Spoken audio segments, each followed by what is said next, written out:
হয়েছিল। আমরা শুনবো কেন ইবলিস অভিশপ্ত হলো।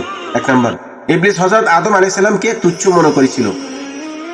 দ্বিতীয়, আল্লাহ তাআলার আদেশকে অমান্য করেছিল। তৃতীয়, হযরত আদম আলাইহিস সালামকে সিজদা করার জন্য আল্লাহ তাআলার সুস্পষ্ট আদেশ থাকা সত্ত্বেও সে ইবলিস নিজেকেই আদমের চেয়ে বেশি শ্রেষ্ঠত্ব দাবি করে অমূলক যুক্তি প্রদান করেছিল। 4, সত্যকে প্রত্যাখ্যান করেছিল।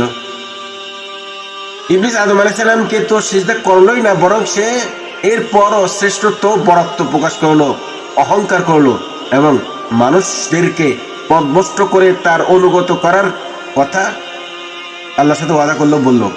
ইবলিসের এই অপরাধ প্রথম অপরাধের অপেক্ষায় জঘন্যতম ছিল। ইবলিস যেন পাপের ঘোর অন্ধকারে নিমজ্জিত হয়ে গেল।